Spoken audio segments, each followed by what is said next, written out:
Assalomu alaykum o'rmonlar. Bugun 14-dekabr yakshanba. Gollandiyaning Amsterdam shahridagi bir zalda Majoristondagi Holla qurultayidan vakil bo'lib kelgan Andras Efendining Holla va Majarlar tarixini tonishtirish programmasi bilan Gollandiyada yashayotgan turk tarix tadqiqotchisi, inson haqlari targ'ibotchisi yazar Mehmet Tuncer Efendining taqdim qilishida inson haqlari kuni munosabati bilan Sharq Turkistondagi Uyg'urlarning navbatdagi vaziyatini tonishtirish programmasi mazmun qilingan bir faoliyat o'tkazildi. Faoliyatga Gollandiyadagi Uyg'ur, Turk, Tatar, No'g'ay qatorliq ommaviy tashkilotlarning vakillari, xalq san'atkorlaridan boshqa ziyoratchi aktivlarni qatnashdi. Faoliyatda oldi bilan mazkur faoliyatning uyushtiruvchi Turk uyi jamiyatining raisi Veys Güngür Efendi me'morlarni qarshilab so'z qildi.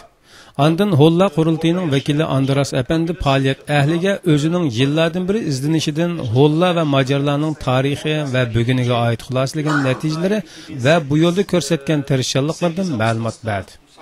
Andın Türk tarix tadqiqotchisi, inson haqlari targ'ibotchisi yazar Mehmet Tuncer Efendining taqdim qilishida dunyo kishilik huquq xotirasiga aloqador turk qavmlari ichida eng sessiz, yordamsiz bir holatda hayotlik mujodalasi qilayotgan Uyg'urlarning bugungi ahvoli va vatan ishi sirtidagi qismatlaridan misollar keltirilib, dunyo xalqini Uyg'urlarga yordam berishga va Uyg'urlarning taqdiriga ko'ngil bo'lishga chaqirilgan doklad sunildi.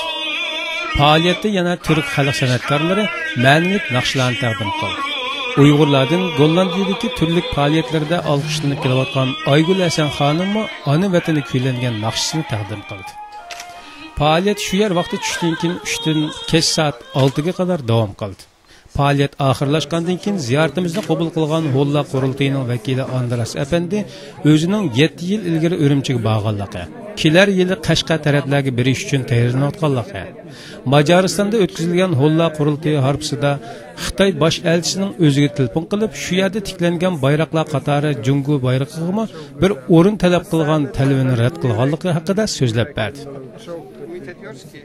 Yozg'uchi, tarix tadqiqotchisi va inson haqlari targ'ibotchisi Mehmet Tuncer Efendi Uyg'urlar bilan bo'lgan do'stlik va hamkorlik munosabatining uzun yillik musofirlarini eslab o'tdi.